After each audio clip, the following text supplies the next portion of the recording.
ये आपका क्वेश्चन है जी इन्वेस्टमेंट अप्रेजल का, E2 का इन्वेस्टमेंट अप्रेजल का स्पेसिफिक पेपर है। ठीक है जी, उसका सवाल है SP16 का, लिखा भी हुआ है उसमें। आपको ये डाटा दिया हुआ है सारा, और ईयर कहता है calculate the annual net cash flow arising from the building of the extension using the column headings. ये 0 1 2 3 4 मैंने ये कॉलम्स बनाए हैं और उसके हिसाब से मैं उसको सॉल्व कर रहा हूँ। तो पहला जो इनिशियल इन्वेस्टमेंट आपकी वो कितनी है? The building cost would be 2,65,000। तो रादर देन के मैं इनिशियल इन्वेस्टमेंट लिखूं, मैं बेटा वही लिखता हूँ जो उसने क्वेश्चन में दी हुई है। ईयर 0 में आपकी जो सबसे पहले जो कॉस्ट लग रही है, फॉर्मेट आपने ये वाला यूज करना है क्योंकि उसने क्वेश्चन में फॉर्मेट दिया है कि आप इसको यूज करें। बिल्डिंग कॉस्ट लग रही है कितनी? 2 lakh, that is going to be negative क्योंकि पैसे जाएंगे ना आपके पास। 2,65,000 is going to be the building cost, जो कि ईयर 0 में आपको इंटर करनी पड़ेगी। टोटल भी अगर आप देख लें, टोटल में भी बिल्डिंग कॉस्ट आपकी ऑटोमेटिकली जो है वो क्या हो जाएगी? टोटल में यहाँ पे टोटल आपका आएगा ईयर 0 का या सबका total, it is going to be 2,65,000 negative. तो इसके अलावा तो और कुछ ईयर 0 में हो नहीं रहा। फिर आगे देखते हैं, नेक्स्ट कहते हैं जी हमारा क्वेश्चन में कहते हैं जी because of the increase in floor space we anticipate that sales volume will increase by 40%। Sales volume जो है वो आपका फ्लोर स्पेस की वजह से 40% क्या हो गया? बढ़ गया। तो अगर आप गौर करें सवाल में, तो आपका सेल्स वॉल्यूम है कितना? 2,10,000। तो निकालें 2,10,000 का 40% और बताएं कि सेल्स हमारी अब कितनी हो जाएगी जी? निकालो भाई, 2,10,000 का 40% वो ऐड कर देना ना आपने, वो आएगा सर ना 294,000। 294,000 294,000 यहाँ भी आ जाएगा, 294,000 इधर भी आ जाएगा सेल्स का, और 294,000 इधर भी आ जाएगा सेल्स का, और सेल्स इधर भी आपकी आ जाएगी 294,000। अब आपका आ जाता है जी जो आपकी, वो कहता है कि ग्रॉस प्रॉफिट जो है वो कितना है इसका? सर जी जी, सर ये 84,000 आता है। 284,000 आता है। सर रेवेन्यू का है ना आपने, तो रेवेन्यू का 84,000 आता है। वो ऐड भी करना है ना आपने बाद में 2,10,000 में। सर मार्किंग स्कीम में तो ये 84 लिखा हुआ था। सर वो ऐड करके यही आएगा 2,10,000 प्लस हाँ नहीं नहीं, सही है 84। सही है सही है सही है सही सही कह रही हो। इंक्रीज इन सेल्स लेना ना आपने। इंक्रीमेंटल सिर्फ लेनी है। हाँ, सिर्फ इंक्रीमेंटल सेल्स जो इंक्रीज हो रही है वो लेनी है। यहाँ पे लिख भी देता हूँ मैं, यहाँ पे लिख देते हैं। सर मुझे इसमें सिर्फ ग्रॉस प्रॉफिट वाला पॉइंट समझ नहीं आ रहा, वरना बाकी मैंने कर लिया था। जी, ये आपका आ जाएगा 84,000। इंक्रीमेंटल सेल्स जो है वो भी इधर आ जाएगी 84,000, इधर भी आपकी आ जाएगी 84,000, और इधर भी आपकी आ जाएगी 84,000। आगे देखते हैं हम। वो कहते हैं जी कि जी है, हाँ ग्रॉस प्रॉफिट मार्जिन कहते हैं वुड बी मेंटेन्ड। तो वो बेटा आपको ग्रॉस प्रॉफिट मार्जिन जो है वो कैलकुलेट करना पड़ेगा खुद, और वो हम कैसे निकालेंगे? इस वक्त जो आपका ग्रॉस प्रॉफिट रेट निकल रहा है वो कितना है? देखिए 94,500 divided by 2,10,000 multiplied sir by, 45%। ये आपका आ जाएगा 45%। अब आपका जो जितनी भी सेल्स है ना उसका 45% जो है वो आपका बेसिकली ग्रॉस मार्जिन होगा। तो 84,000 का 45% निकालें जरा कितना आता है?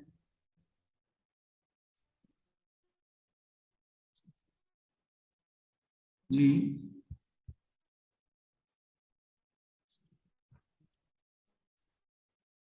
सर 37,800। जी जी, तो जीपी जो है ना वो आपका आ जाएगा यहाँ पे 37,800, यहाँ भी आ जाएगा आपका, ये आपका जीपी आ जाएगा, और यहाँ भी आपका जीपी आ जाएगा 800। अब वो कहता है कि इन्वेंट्री आपको परचेज करनी पड़ रही है ईयर 1 में। इन्वेंट्री आपका कैश आउटफ्लो बनेगा ईयर 1 का सिर्फ, ईयर 0 में तो कुछ भी नहीं है ना। ईयर 1 में वो कह रहे हैं कि inventory level would need to be increase by 10,000।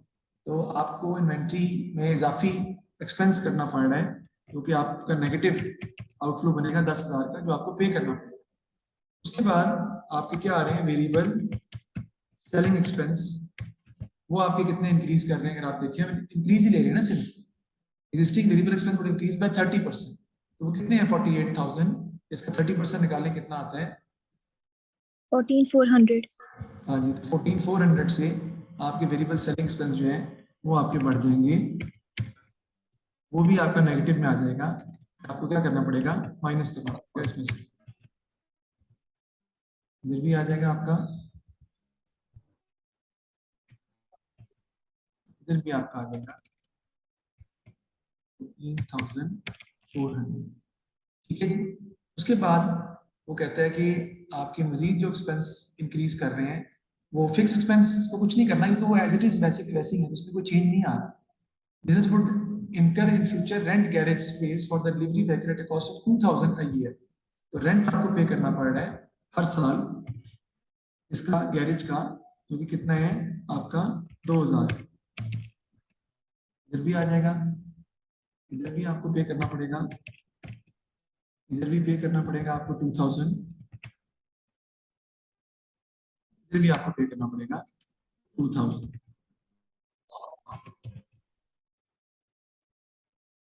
ठीक है जी। उसके बाद वो कहते हैं कि जो हार्को है वो intends that at the end of year 4 वो सेल करना है बिजनेस को, expected purchase consideration for the business including inventory वो 6 लाख है। यानी अगर आप बिल्डिंग एक्सटेंशन को अडॉप्ट नहीं करते, तब भी आपका ईयर 4 में बिल्डिंग जो है वो 6 लाख की सेल हो जाती है, बिजनेस आपका सेल हो जाता है। लेकिन अगर आप बिल्डिंग एक्सटेंशन करवाते हैं तो 9,10,000 की बिकती है आपकी। इसका मतलब है कि बिल्डिंग एक्सटेंशन करवाने की वजह से आपको जो इंक्रीमेंटल प्रॉफिट हो रहा है सेल करने पे, वो कितना हो रहा है 9,10,000 माइनस 6 लाख, 3,10,000। 3,10,000 ये भी आपको मिलेगा, लेकिन ईयर 4 के एंड में।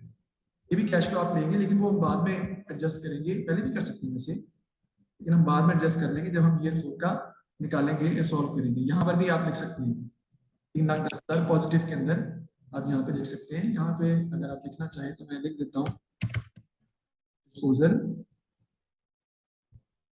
पॉजिटिव आ जाएगा आपका बस। ठीक है जी। इसको आपने टोटल करना है, तो ये 2,65,000 थोड़ा सा नीचे कर देते हैं, टोटल को इसको नीचे लिख देते हैं ना उठा के, ताकि हम आसानी से इसको जो है वो सॉल्व कर सकें। यहाँ पे लिख देते हैं, सिर्फ फिक्स्ड एक्सपेंसेस नहीं आएंगे? नहीं आएंगे, उसकी वजह बताता हूँ मैं। इसलिए नहीं आएंगे कि हम सिर्फ इसके अंदर इंक्रीमेंटल सेल्स और इंक्रीमेंटल एक्सपेंसेस ले रहे हैं, सेल्स भी मैंने पूरी नहीं उठाई। अगर आप सारा कुछ कंप्लीट उठाएंगे ना, तो फिर आप ऐसा कर सकते हैं। अगर आप कंप्लीट तौर पर उठाते हैं तो आपको फिर दोनों के में बाद में इंक्रीज और डिक्रीज देना पड़ेगा, डिफरेंस लेना पड़ेगा, पता कैसे चलेगा। वेरी गुड क्वेश्चन किया इसने। इसका पता तो बेटा सवाल में आपको अंदाजा लगा के निकालना पड़ता है। कैसे? क्योंकि उसने कहा है कि ये डाटा आपको ऑलरेडी गिवन है। अब कहता है Harco is now considering building an extension to his premises, तो बिल्डिंग कॉस्ट वुड बी 2,65,000। इसका मतलब है बिल्डिंग कॉस्ट अब लग रही है इतनी, उसमें ये डाटा शामिल नहीं है sir, this data is not a part of the question. अब 2,65,000 इस्तेमाल हो रहा है, तो उसकी वजह से जो हो रहा है, सेल्स कितनी बढ़ रही है, मार्जिन सेम है, इन्वेंट्री क्या हो रहा है, सब वो चेंजेस हमने लिए, और उस चेंजेस की वजह से जो नेट रेवेन्यू जनरेट होगा उसको आपने काउंट करना है। और ये मैं आपको बताऊं कि अगर हम बात करें ना आजकल के सवालों की, तो वो इस तरह ही आ रहे हैं। जैसे कि मैंने आपको कल क्वेश्चन करवाया था, आपको याद होगा, आप देखें ये वाला, तो इसमें तो खैर ग्रॉस प्रॉफिट निकाल के हमने जो है वो मशीन मेंटेनेंस, ये आसान था, सिर्फ जीपी का मसला था। जीपी का मसला वो इस तरह ही था जिस तरह भी निकाला, लेकिन इसमें हमने इंक्रीमेंटल लिया था। ये वाला सवाल आपने नहीं किया, कल हमने किया था ओरिजिनल प्लान और रिवाइज प्लान वाला। आपको पता होगा हमने क्या किया था, इंक्रीज इन सेल्स हमने किया था और माइनस किया था इंक्रीज इन वेरिएबल कॉस्ट। उसका जो डिफरेंस आया था उस पर हमने एमपीवी जो है वो फाइंड किया था। तो ये प्रॉब्लम थी इसके अंदर। उस सवाल में भी, इस सवाल में भी वो इस तरीके से सॉल्व कर रहा है। तो बताइए क्या अमाउंट आती है अब आपने? कह रहे तो 95,400। सही, ये लीना बताएं ये 84,000 आपने शामिल नहीं करना। सर इसके अंदर परचेजेस भी आनी है। कितनी परचेजेस हैं? 46,200। हाँ जी, वो जरूरत नहीं है लिखने की, आप नहीं भी लिखेंगे तो कोई प्रॉब्लम नहीं है, ठीक है। सर मैं इसलिए कंसर्न हूँ तो उसने मार्क्स स्कीम में लिखी हुई थी, तो फिर जो अमाउंट है वो फिर डिफरेंट आ रही है। जी जी, मैं आपको बताता हूँ अभी। असल में देखिए, ये जो हमने सेल्स अमाउंट निकाली है ना अपनी, ये वाली, ये तो सेल्स फिगर है ना, तो हम तो अब क्वेश्चन शुरू करेंगे ग्रॉस प्रॉफिट से, इसको कंसीडर नहीं करेंगे क्योंकि जीपी तो हमने निकाल लिया ना इसका, कितने परसेंट था वो, 45%। अब 37,000 माइनस करेंगे 10,000 माइनस 14,400 माइनस 2,000, तो ये आपका आ जाएगा 37,800 माइनस 14,400 माइनस 2,000, तो ये आपका आ जाएगा 37,800 माइनस 14,400 माइनस 2,000, तो ये आपका आ जाएगा। इस तरीके से हम सॉल्व करेंगे। क्यों सर? मैं आपको बताता हूँ क्यों। इसलिए कि मैं यहाँ पर वही मेथड अडॉप्ट करूंगा अलीना, जो हमने मेथड यहाँ पर अडॉप्ट किया था इमेज 19/32 के सवाल में, तुमने सवाल भी किया क्लास। कैसे सर? हमने सेल कितनी ली थी? 8 लाख, और हमने इसका क्या निकाला था? प्रॉफिट। प्रॉफिट कितना आता था इसका? अगर आप गौर करें 384,000। हमने क्या किया था? 384,000 डिवाइडेड बाय 8 लाख इंटू 100, तो प्रॉफिट हमारा कितना आ गया था? 48%। कहते हैं प्रॉफिट आपका अब क्या हो गया है? इंक्रीज हो गया है। कितने परसेंट? 2%। 48% से आपका 2% प्रॉफिट इंक्रीज हुआ है। अब आपका प्रॉफिट कितना हो गया है? 50%। मैंने इसके अंदर अलीना, मैंने कॉस्ट ऑफ सेल्स फाइंड नहीं की थी, मैंने डायरेक्टली इसके अंदर सेल्स का जो ईयर 1 में आपकी आती है 5% इंक्रीज करके 8,40,000 का डायरेक्ट 50% निकाला था, तो मेरे पास 2,20,000 जीपी आ गया। अगली सेल्स का भी मैंने इसी तरह 50% निकालकर जीपी फाइंड किया, और जीपी से आगे सवाल शुरू। मैंने कॉस्ट ऑफ सेल उसमें भी रिकॉर्ड नहीं की। इसी तरह इस क्वेश्चन में भी मैंने कॉस्ट ऑफ सेल रिकॉर्ड नहीं की, और सेल्स, इंक्रीमेंटल सेल्स, ये फर्क है, सेल्स कौन सी वाली? इंक्रीमेंटल है। इंक्रीमेंटल सेल्स के थ्रू मैंने सॉल्व करके जीपी निकाला, और जीपी में से एक्सपेंसेस माइनस कर देंगे तो आपकी ये फिगर आती जाएगी। बताएं, अब ये अलीना वही आएगी जो मार्क्स की में दी हुई, वही आएगी। समझ आई? 95,400। 95,200 जी। 400 सर। 105,400। 95,400। जी सर। अच्छा, अगला जी। 105,400। जी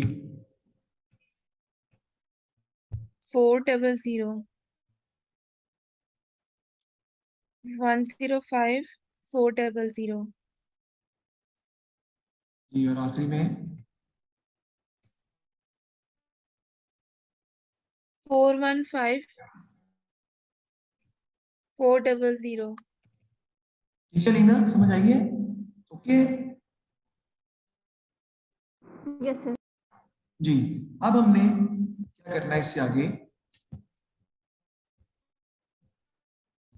वो कहता है जी हमने क्या निकालना है? Calculate the net present value of building the extension, round calculation to the nearest dollar. यानी आप जो एनपीवी निकलेगी ना आपकी, उसको वो कहता है कि आपने राउंड भी करते जाना है, ताकि आप जो है वो इजीली जो है उसको अडॉप्ट कर सकें। तो हम निकालते हैं कि हम एनपीवी इसमें कैसे निकालेंगे। अब हम अपने डाटा को चेंज करके कॉलम वाइज जो है वो कर लेते हैं, क्योंकि एनपी के लिए उसने डाटा इस तरह करने को नहीं कहा। 1 2 3 और 4 ईयर 0 में यहाँ पे आपका क्या आ जाएगा जी? Net cash flows. इधर आपका आ जाएगा जी डिस्काउंट फैक्टर, और इधर आपकी आ जाएंगी जी present value. Net cash flow अगर आप देखें पहले ईयर 0 के अंदर, तो नेगेटिव ही है। कितना? 265,000। डिस्काउंट फैक्टर आपको पता है कितना होता है? ईयर 1 में 1 होता है, और प्रेजेंट वैल्यू भी आपकी वही आ जाएगी, यानी कि 265,000 नेगेटिव। ईयर 1 में हम अपने कैश फ्लो जो है वो लिख लेते हैं पहले। एक आपका है 95,400, फिर आपका है 105400, फिर आपका है 105400, और फिर आपका है 415400। ठीक है जी। अब डिस्काउंट फैक्टर देख लेते हैं किस हिसाब से दिया है हमें। वो आपको दिए हुए 1.909, 0.826, 0.751 और 0.683, तो वो भी हम यहाँ पे लिख लेते हैं 0.909, 0.826, 0.751 और 0.683 जी। इसको जरा मल्टीप्लाई कर देते हैं, ये कितना आ जाएगा आपका 86719 19 86060 87 सॉरी सर 87060 राउंड करने की बात कर रहा है वो, उसको आप राउंड कर दें 79155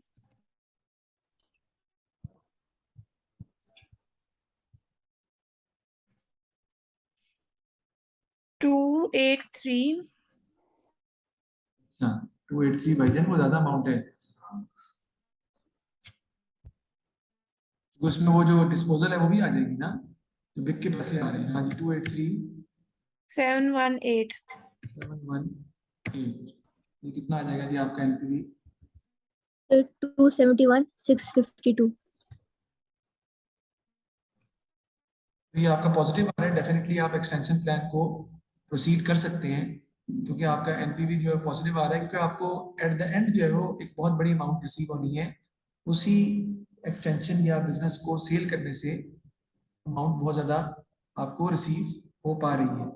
उस हिसाब से अगर हम देखें तो आपका 271652 एनपीवी जो है वो पॉजिटिव निकलता है। कहता है advise whether you should proceed with the extension based on your figure from B, obviously हम प्रोसीड करेंगे, लेकिन अगर हम सेल वैल्यू के बगैर देखें, यानी सेल वैल्यू के बगैर इन तीनों को ऐड करके देखें सिर्फ, तो वो शायद हमारा अमाउंट जो है वो कम बनेगी, थोड़ी कम बन रही है, तो सेल प्राइस पर ही हमारा एनपीवी जो है वो पॉजिटिव आ रहा है।